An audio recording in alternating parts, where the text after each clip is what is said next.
क्या खूब कहा है, वो अंधेरे की पगडंडियों पर चलकर जाती है और सबके लिए रोज एक नया सूरज ढूंढ के लाती है। वो वक्त के बेरंग गुलदस्ते में रोज खुशियों के महकते पल सजाती है। वो बेनाम जिंदगियों को रिश्तों का नाम देती है और घर संसार की खूबसूरत दुनिया बसाती है। ऐसी नारी सभी के लिए भाग्यशाली होती है, क्योंकि एक नारी में ही वो शक्ति होती है जो अपने परिवार के साथ साथ समाज को भी संभाल सकती है, संवार सकती है। और शायद नारी के लिए इसीलिए कहते हैं, नारी तू नारायणी। आज ऐसी ही दो महिलाओं से आपको मिलवाएंगे जिन्होंने समाज के लिए बहुत कुछ किया है, नारियों के लिए बहुत कुछ कर रही हैं और उनकी ये कोशिश है कि नारियों की समाज निर्माण में प्रत्यक्ष भूमिका रहे। तो आइए मिलकर स्वागत करते हैं रीजनल प्रेसिडेंट आवा मिसेस रवनीत भिंडल जी का, असिस्टेंट सेक्रेटरी आवा शिंजिता जैन जी का। मैम, आपका बहुत बहुत स्वागत है आज के कार्यक्रम में। नमस्कार। नमस्कार मैम, आवा की आप रीजनल प्रेसिडेंट हैं, तो यकीनन बहुत सी बातें करेंगे। आवा के बारे में आपसे पूछेंगे, क्या है आवा, महिलाओं के लिए आप क्या कर रही हैं, ये भी आपसे पूछेंगे। तो सबसे पहले मैम यही जानना चाहेंगे आपसे कि आवा है क्या? सबसे पहले तो मैं दूरदर्शन का आभार व्यक्त करना चाहूँगी कि उन्होंने हमें एक मंच दिया जिस पे हम अपने आवा के लिट फेस्ट के बारे में लोगों को उजागर कर सकें। आवा जो हमारी सोसाइटी है, सबसे बड़ी रजिस्टर्ड एनजीओ है जी। ये 1966 में इस्टेब्लिश हुई थी और अब नीति आयोग के साथ रजिस्टर्ड भी है। बेसिकली इसमें हम अपनी सैन्य पत्नी, बच्चों और वीर नारियों के सोशल एम्पावरमेंट और स्किल डेवलपमेंट कर कार्यरत में हैं। इसके द्वारा हम अपने बच्चों के लिए स्कूल चला रहे हैं, स्पेशल बच्चों के लिए स्कूल चला रहे हैं, हमारी लेडीज़ के लिए हम कोर्सेज चलाते हैं और बेसिकली हमारे बच्चों के लिए स्कूल भी हैं। सोशल एम्पावरमेंट देख लें या स्किल डेवलपमेंट देख लें, उसके लिए हम बहुत सारे कोर्सेज चलाते हैं। जी मैम, आवा जैसा कि बताया कि एक एसोसिएशन है, आवा का फुल फॉर्म में जानना चाहूँगी, क्या है इसका पूरा नाम? ये आवा जो है आर्मी वाइफ्स वेलफेयर एसोसिएशन है। जैसा कि मिसेस भिंडर ने आपको बताया, ये सबसे बड़ी एनजीओ है, सबसे पुरानी एनजीओ है। और मैं आपको ये बताना चाहूँगी कि हर एक स्टेशन में आवा ने अपने इंस्टीट्यूट्स, चाहे वो एजुकेशनल इंस्टीट्यूट्स हों, चाहे हम वो हेल्थ की बात करें या फिर हम अपने वीर नारीज़ को लुक आफ्टर करने की बात करें, हम हर एक फैमिलीज़ जो हमारी आवा की मेंबर्स हैं, हम उनके साथ साथ हैं। ऑफिशियली तो हम लोग उनका लुक आफ्टर करते ही हैं, बट हम लोग एज नारी हम उनके पास जाते हैं, उनसे इंटरेक्शंस करते हैं और ये हमारा बहुत क्लोज इंटरेक्शन होता है। हम लोग कोशिश करते हैं यहाँ पर साउथ वेस्टर्न कमांड में ही नहीं, ऑल ओवर इंडिया, कि हम उनके साथ क्लोज रिलेशंस रखें और उनकी परेशानियों को जहाँ तक हो सके अपना समझकर उनका हल निकालें। बहुत बढ़िया। और मैम, ये शक्ति एक नारी में ही होती है कि दूसरी नारियों को भी प्रोत्साहित कर रही हैं कि वो अपने पैरों पे खड़ी रहें, समाज के लिए कुछ कर सकें। मैम, जैसा कि आपने बताया कि बहुत सारे इसके तहत काम किए जाते हैं, बहुत सारे वेलफेयर सोसाइटीज़ के लिए काम किए जाते हैं। एक अभिव्यक्ति करके लिटरेचर फेस्टिवल आयोजित किया जाता है आवा के अंतर्गत, इसके बारे में हम जानना चाहेंगे, अभिव्यक्ति क्या है? अभिव्यक्ति बेसिकली एक प्लेटफॉर्म है। हमारी जो आर्मी वाइव्स के ऑथर्स हैं, राइटर्स हैं, पोइट्स हैं जी, उनके एक टैलेंट को शोकेस करने का हमने एक प्लेटफॉर्म बनाया। लास्ट ईयर हमने इसका फर्स्ट सीजन किया था जो दिल्ली में था। इस साल ये इसका सीजन 2 है जी। सो बेसिकली हम अपनी वाइफ्स को एक प्लेटफॉर्म दे रहे हैं जिससे सोसाइटी में लोगों को पता चले कि हमारी लेडीज कितना काम कर रही हैं। जी, बहुत अच्छा काम कर रहे हैं मैम। शिंजिता मैम, ये मैं जानना चाहूंगी कि सीजन 1 जैसा कि मैम ने बताया कि दिल्ली में ऑर्गेनाइज किया गया था और अब जयपुर में सीजन 2 ऑर्गेनाइज किया जा रहा है, पिंक सिटी जयपुर में। और राजस्थान तो वैसे भी रंग रंगीला राजस्थान है, तो यहाँ पर जो सीजन 2 आयोजित किया जा रहा है, ये सीजन 1 से डिफरेंट कैसे है? मैं सबसे पहले तो ये बताना चाहूँगी कि सीज़न 1 का इतना अच्छा फीडबैक था कि उससे प्रोत्साहित होकर हम लोगों ने ये विचार किया कि हमें सीज़न 2 भी आयोजित करना चाहिए, जो कि हम पिंक सिटी जयपुर में जवाहर कला केंद्र में कर रहे हैं, जो कि 12 से 14 नवंबर तक ऑर्गेनाइज़ किया जाएगा। 3 दिनों में हमने अलग अलग इवेंट्स ऑर्गेनाइज़ किए हैं। अब नाउ ये सीजन 1 से कैसे डिफरेंट है? जी। सीजन 1 हमने दिसंबर में 2021 में ऑर्गेनाइज किया था। उस समय जैसा कि हम सब जानते हैं वो कोविड बैकड्रॉप था, हम लोग बहुत ज़्यादा लोगों को नहीं बुला सकते थे। हमने अपने आर्मी के इंस्टीट्यूट में सीजन 1 ऑर्गेनाइज किया था, टॉरस ऑफिसर्स इंस्टीट्यूट, जो कि दिल्ली में आर्मी कैंट के अंदर है। अच्छा। हाँ जी। तो इस वजह से वहाँ पे एंट्री रेस्ट्रिक्टेड हो जाती है। हम लोग पैन इंडिया भी नहीं कर सके और दिल्ली के लोकल लोगों को भी, जो सिविलियंस हैं, वो नहीं पार्टिसिपेट कर पाए कोविड की वजह से। जी। इस बार हमने वेन्यू जवाहर कला केंद्र यह सोचते हुए किया है ताकि ये इवेंट को हम पैन इंडिया कर सके और यहाँ के लोकल जो जनता है पिंक सिटी की, उनको हम लोग अपने कार्यक्रम में शामिल कर सके। जी मैम, ये जो 3 दिन का अभिव्यक्ति सीजन 2 आयोजित किया जा रहा है, इसके बारे में और थोड़ा सा मैं जानना चाहूँगी, क्या रहेगा इसमें, प्रोग्राम्स वगैरह क्या रहेंगे और किस तरह का आयोजन रहेगा?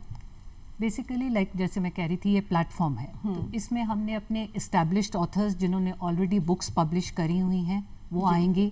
अपने बेसिकली 2-3 ऑथर्स अपनी बुक्स डिस्कस करेंगे, अपने थॉट्स बताएंगे, अपने आइडियाज़ बताएंगे, अपनी बुक्स के बारे में बताएंगे। जी। फिर हमने पोइट्स को बुलाया है जो अपनी पोइम्स के बारे में बताएंगे, अपने व्यूज़ एक्सप्रेस करेंगे। जी। बुक लॉन्चेस हैं, जो लोग अपनी बुक्स को लॉन्च करना चाहते हैं उनके लिए। जी। फिर हमने वर्कशॉप्स रखी हैं। फिर हमारे पास म्यूजिकल सिम्फनी है, फ्यूजन बैंड आएगा और प्लेज भी करेंगे, स्टोरी टेलिंग सेशंस हैं, एस्टैब्लिश लोग जो स्टोरी टेलिंग सेशंस करेंगे। सो काफ़ी इंटरेस्टिंग मिक्स है जो 3 दिन के ऊपर हम दिखाएंगे लोगों को। मतलब इन 3 दिनों में बहुत कुछ सीखने को मिलने वाला है। बहुत कुछ। जी। संजीता मैम, आपसे जानना चाहूँगी कि सीजन 1 में कौन गेस्ट रहे थे, और क्योंकि सीजन 1 बहुत सुपर हिट रहा था, जी। तो सीजन 2 में और क्या स्पेशल कर रहे हैं? इस बार कौन कौन से गेस्ट रहेंगे, चीफ गेस्ट कौन रहेंगे? सबसे पहले तो मैं ये बताना चाहूँगी कि सीज़न 1 में भी हमने बहुत सारी सेलिब्रिटीज़ को बुलाया था, उसमें से स्मृति ईरानी वगैरह प्रमुख हैं। जी। और जहाँ तक सेलिब्रिटीज़ का हम लोगों का मानना है, हमारे सीज़न 2 अभिव्यक्ति सीज़न 2 में जितने भी पार्टिसिपेंट्स आते हैं, हमारी आर्मी वाइफ्स आती हैं, आर्मी ब्रैड्स आते हैं, वो सब एक सेलिब्रिटी की तरह हैं। मैं उनको सेलिब्रिटी का दर्जा इसलिए देना चाहती हूँ कि हर एक विपरीत स्थितियों में रहते हुए भी उन्होंने अपने आप से लड़ाई करके सोसाइटी के साथ चलते हुए, अपने घर को संभालते हुए, उन्होंने अपने आप को एक नए लेवल पे प्रोजेक्ट किया है। बिल्कुल। तो एक नॉर्मल सिचुएशन में एक लेखक बन जाना, आप अपने रूम में बैठे हुए हैं, लिख रहे हैं, सपोज आप जयपुर में रहते हैं, वहाँ पे बैठे हुए हैं, आपके कॉन्टैक्ट्स हैं, आप बुक्स पब्लिश कर सकते हैं। लेकिन हम आर्मी वाइफ्स के लिए ये बहुत मुश्किल हो जाता है, क्योंकि हमारी मूवमेंट हर 1-1.5-2 साल के अंदर होती है। तो पहले हमें नए स्टेशन में जाके अपने आप को इस्टेब्लिश करना पड़ता है, उसके बाद हम अपनी हॉबीज़ को परस्यू कर पाते हैं। तो इन सब विपरीत स्थितियों का सामना करने के बावजूद जो हमारे राइटर्स, पोएट्स, एंटरप्रेन्योर्स आ रहे हैं इस जयपुर लिट फेस्ट में, उनको मैं सबको वो सब एक सेलिब्रिटी से कम नहीं है। बिल्कुल। फिर भी हमारे कुछ जाने माने चुनिंदा सेलिब्रिटीज़ को हमने अपने लिट फेस्ट में आमंत्रित किया है और वो हमारे लिट फेस्ट का एक अभिन्न अंग होंगे। जी। जिनमें से प्रमुख हैं प्रिंसेस दिया कुमारी जी, जो कि वो एक जानी मानी जयपुर की हस्ती हैं, राजघराने से संबंध रखती हैं। उनके पिताजी ब्रिगेडियर भवानी सिंह जी, महावीर चक्र, जो कि डेकोरेटेड इंडियन आर्मी ऑफिसर थे। बिल्कुल। हमारी कोशिश यह रही है सेलिब्रिटीज़ को बुलाने में कि वो कहीं ना कहीं आर्मी से एसोसिएटेड हैं। बिल्कुल। हमारे दूसरे सेलिब्रिटी हैं mister Shiv Arora, journalist mister Shiv Arora ji, and Rahul Singh. उन्होंने सूरवीर आर्मी सूरवीरों के बारे में कई किताबें लिखी हैं। और मैं आपको बताना चाहूँगी मिस रूबल शेखावत, ये miss India runner up, first runner up रही हैं 2022 की। अच्छा। और ये आर्मी पब्लिक स्कूल जयपुर की एलुमनाई हैं। अरे वाह। जी जी। और इनके पिताजी भी आर्मी में कार्यरत हैं, अभी भी कार्यरत हैं। और हमने बुलाया है रणविजय सिंघा, जिनके की बहुत फैन हैं, बहुत लोग उनके फैन हैं। बिल्कुल। और एक फेमस बीजे भी हैं, और वो भी एक आर्मी फैमिली से बिलोंग करते हैं जी। उनके फादर भी आर्मी ऑफिसर थे। एक्टर कुमुद मिश्रा जी, जो कि बहुत ही फेमस एक्टर हैं, वो अपना नाटक शक्कर के 5 दाने लेकर हमारे लिट फेस्ट में आ रहे हैं। क्या बात जी है। जी। जैसा कि मैम आपने बताया कि सेलिब्रिटीज आ रहे हैं और जी। जो ये आपके यहाँ पर बुक लिख रहे हैं वो सेलिब्रिटी हैं। मुझे ऐसा लगता है कि हर महिला सेलिब्रिटी है। बिल्कुल आप ठीक बात है। सेलिब्रिटी हैं और बिल्कुल जो ये ठीक बात प्रोग्राम है। देख रहे हैं वो हर महिला सेलिब्रिटी है, क्योंकि वो अपने घर को संभालती है, अपने परिवार को संभालती है, अपने समाज को संभालती है, तो वो भी किसी सेलिब्रिटी से कम नहीं है। और अभी आपने हॉबीज की बात की थी कि हम अपनी हॉबीज को भी डेवलप करते हैं। हर 1-1.5 साल में हमें जगह चेंज करनी होती है, उसके बाद हम सब कुछ सेटल करते हैं, अपनी हॉबीज को भी जिंदा रखते हैं।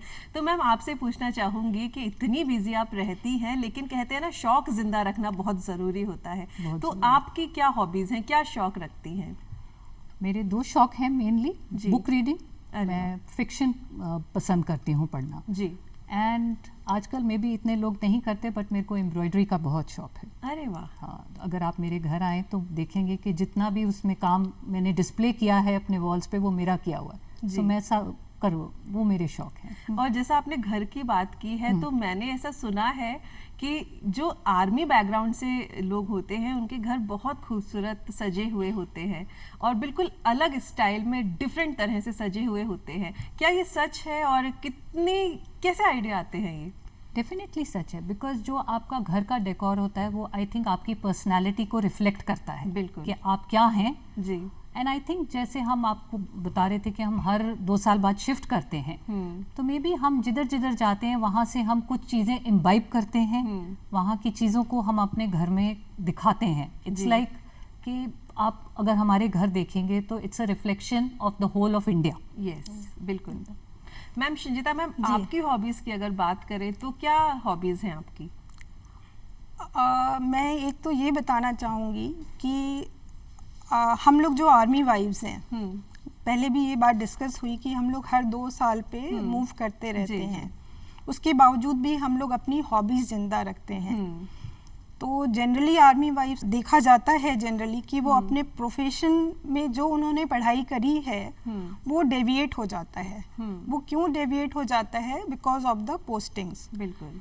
तो जनरली मतलब इफ अगर मैं अपनी बात करूं तो I am an educationist by profession. जी। सो राइट फ्रॉम स्टार्टिंग से मैंने नर्सरी से लेके बीटेक तक के स्टूडेंट्स को पढ़ाया हुआ है। जी। और मैं पैशन की बात करूं तो मैथ्स पढ़ाना और उसको आगे बढ़ाना मेरा पैशन है। जी मैम, जैसे अगर आप लोगों की ही बात करें तो सरहद पे जो जवान तैनात रहते हैं उनकी वजह से हम त्योहार मना पाते हैं, लेकिन उस चक्कर में कहीं ना कहीं उन सैनिकों का परिवार बहुत सफ़र करता है। तो आप लोगों की अगर हम बात करते हैं तो किस तरह से त्योहारों को मनाते हैं, क्योंकि ये त्योहारी सीज़न चल रहा है, फेस्टिव सीज़न चल रहा है, किस तरह त्योहारों को सेलिब्रेट करते हैं मैम? बहुत जोश से मनाते हैं। जो मर्जी आप कह लें, चाहे सरहद पे हैं चाहे घर में साथ में हैं, पूरे जोश से मनाया जाता है ताकि किसी को लगे नहीं कि कोई कमी है। बिल्कुल। एंड अगर हम कहें तो हम फोर्स बिहाइंड द फोर्सेस हैं। बिल्कुल बिल्कुल। सो अगर हमारे हस्बैंड्स खुश हैं तो हमारा घर खुश है। बिल्कुल।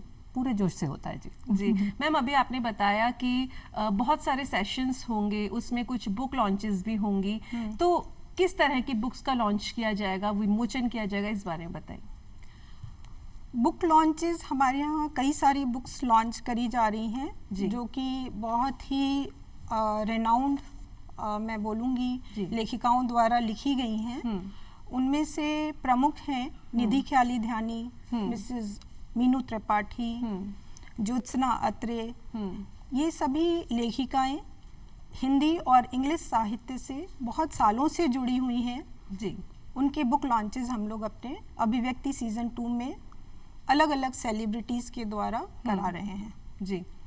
मैम बुक लॉन्चेस के अलावा और भी बहुत सारी वर्कशॉप्स हैं, इन वर्कशॉप के बारे में बताइए, कौन कौन सी वर्कशॉप होने वाली हैं, किस तरह से उनका मैनेजमेंट रहेगा, क्या टाइमिंग्स रहेंगे और किस तरह से क्या रहेगा पूरा? बेसिकली काफ़ी सारी वर्कशॉप्स हमने कर रहे हैं और 3 डेज के ऊपर स्प्रेड हैं वर्कशॉप्स। और इको पेरेंटिंग के ऊपर वर्कशॉप है जो बहुत आजकल इन टॉपिक है। जी बिल्कुल। देन सोशल इन्फ्लुएंसिंग पर टॉपिक है। Then how to publish your books. Okay. जो एस्पायरिंग ऑथर्स हैं उनको क्या क्या प्रोसेस फॉलो करना है अगर उन्होंने अपनी बुक पब्लिश करवानी है, उसके ऊपर काउंसलिंग सेशंस रखे हैं हमने। इन्फ्लुएंसिंग, सोशल इन्फ्लुएंसिंग के ऊपर वर्कशॉप्स हैं। सो ये सब वर्कशॉप्स हैं एंड स्प्रेड ओवर, जैसे आप पूछ रहे टाइमिंग, वो हम लाइक एक मॉर्निंग में सेशन है, एक आफ्टरनून में सेशन, और तीनों दिन पे वर्कशॉप्स हमारी होंगी। जी। कावर्ड आर्ट भी है हमारा एक वर्कशॉप, वो भी हम कर रहे हैं। मैम क्या होता है कावर्ड आर्ट? कावर्ड आर्ट के बारे में मैं आपको बताना चाहूँगी। कावर्ड आर्ट जैसा कि हम सब जानते हैं जयपुर की एक प्रसिद्ध कला है जी, और ये एक बहुत ही मैं कहूँगी डिफरेंट कला है जी, जिसमें 3 चीज़ों का मिश्रण होता है जी। हम उसमें बढ़ई जो कारपेंट्री वो भी हमें आना चाहिए, और ये एक पेंटिंग भी करते हैं हम उसमें, और उसमें स्टोरी टेलिंग भी इंक्लूडेड है। अच्छा जी। तो वो स्टोरी टेलिंग इंक्लूडेड है, इसीलिए हमने इसको अपनी वर्कशॉप का पार्ट बनाया है ताकि हम अपने थीम के साथ उसको कोरिलेट कर सकें। तो उसमें जो प्रसिद्ध हमारे कलाकार हैं जी, उनको इससे सम्मानित भी किया गया है, राष्ट्रपति पुरस्कार से सम्मानित किया गया है, वो भी हमारे इस कार्यक्रम के हिस्सा रहेंगे। तो ये एक ओपन मंच है उन कलाकारों के लिए जिन्हें और कहीं मंच नहीं मिल पाता। मैम एक चीज़ ये मैं आपसे पूछना चाहूँगी कि ये जो पूरा आयोजन किया जा रहा है, क्या ये सेना की महिलाओं द्वारा किया जा रहा है या हम जैसे लोग भी इसमें आ सकते हैं? ये इसका आयोजन सेना की महिलाओं के द्वारा ही किया जा रहा है और हमने प्लेटफॉर्म भी अपनी आर्मी वाइफ्स को ही दिया है जी। बट इसमें हिस्सा कोई भी आके ले सकता है। अच्छा। कोई भी आए, अटेंड करे, हमारे पैनल डिस्कशंस देखे, हमारे बुक लॉन्चेस को अटेंड कर सकता है, वर्कशॉप्स को अटेंड कर सकता है। ओपन ये सबके लिए है जी। बट यस, प्लेटफॉर्म हमारी वाइफ्स के लिए है जी। और हम ही इसको ऑर्गेनाइज कर रहे हैं, आर्मी वाइफ्स ही इसको ऑर्गेनाइज कर रही हैं। अच्छा शिंजिता मैम, आपसे जानना चाहूंगी कि ये जो लिट फेस्ट हो रहा है इसमें क्या और भी महिला संगठनों की भागीदारी रहेगी? क्या और भी जो और सोशल ऑर्गेनाइजेशंस हैं वो भी इसमें आपके साथ जुड़े हुए हैं? जैसा कि आपको हमारी रीजनल प्रेसिडेंट ने बताया है, ये मंच जो हम प्रदान कर रहे हैं ये हम अपने आर्मी वाइफ्स के लिए ही कर रहे हैं, लेकिन हम सभी महिला संगठनों को और सभी आम जनता को इनवाइट करते हैं कि वो हमारे साथ आएं, पार्टिसिपेट करें। हमारे बहुत सारे सेशंस ऐसे हैं जिसमें 1-to-1 इंटरेक्शंस भी हमने रखे हैं, वर्कशॉप्स भी हैं जिसमें हमें सीखने का मौका मिलेगा। तो ये सबके लिए खुला हुआ है, कोई भी इस प्रोग्राम में आ सकता है और पार्टिसिपेट कर सकता है। जी जी। मैम आवा के बारे में हम जानना चाहेंगे कि कब इसकी शुरुआत हुई और किस तरह से इसमें महिलाओं की भागीदारी रही है और किस तरह से ये तब से अब तक सुचारू रूप से चल रहा है?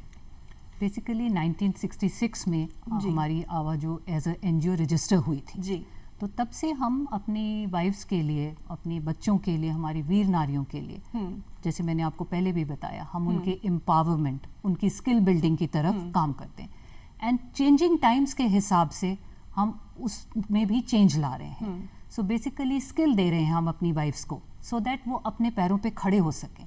सो उसके लिए हम कोर्सेज रन करते हैं, हम उनके लिए वेबिनार्स करवाते हैं, उनके लिए हेल्थ टॉपिक्स पे डिस्कशंस होती हैं एंड लाइक आई सेड हमारे स्पेशल बच्चे हैं तो उनके लिए हम स्कूल्स रन करते हैं ताकि उनको भी हम अपने कुछ स्किल सिखा सके ताकि वो अपने पैरों पे खड़े हो सके। कोशिश हमारी वही उसी तरफ है कि हम अपने बच्चों को, अपनी सैन्य पत्नियों को नेक्स्ट जनरेशन या नेक्स्ट चैलेंज को फेस करने के लिए काबिल बनाएं। जी मैम, इस मंच के माध्यम से महिलाओं को क्या संदेश देना चाहेंगी? महिलाओं को यही संदेश देना चाहूँगी कि आप अपने पे विश्वास रखिए, आपके अंदर बहुत टैलेंट है और उस टैलेंट को मुझे लगता है सबको उजागर करना चाहिए। जो भी टैलेंट है आपका, आप किताब लिखते हैं, आप गार्डनिंग करते हैं, जो भी आपका टैलेंट है उसको ज़रूर उजागर करिए। मैम अभिव्यक्ति सीजन 2 के लिए क्या संदेश देना चाहेंगी? अभिव्यक्ति 2 के लिए मैं यही कहूँगी कि जैसे हमारी जो आवा एसोसिएशन है ये हमेशा से एम्पावरमेंट के लिए जुड़ी हुई है और जो अभिव्यक्ति है वो भी इसी का ही एक्सप्रेशन है। सो उसमें हम अपनी आवा वाइफ्स के टैलेंट को शोकेस करेंगे। तो प्लीज़ आइए जवाहर कला केंद्र में 12 से 14 नवंबर और हमारी आर्मी वाइफ्स का सराहना कीजिए। जी मैम, बहुत अच्छी आपने जानकारी दी और मुझे लगता है हमारे दर्शकों को भी बहुत कुछ सीखने को मिला होगा और उनके मन में भी उत्साह जागा होगा कि हम महिला होने के नाते बहुत कुछ समाज के लिए कर सकते हैं। मैम, आप दोनों यहाँ पर आई हैं, आपका बहुत बहुत धन्यवाद। धन्यवाद। धन्यवाद। नमस्कार। नमस्कार। The good news is that Army Wives Welfare Association Southwestern Command, under the enthusiastic guidance of Mrs. Ravneet Bhinder, welcomes you to Abhivyakti Season 2 at the Pink City, Jaipur from 12 to 14th November, wherein the Army Wives shall be showcasing their literary skills. आइए हम सब मिलकर इस आयोजन को उस ऊंचाई पर लेके जाएं जिसका ये सच्चा हकदार है। अभिव्यक्ति Season 2 welcomes you.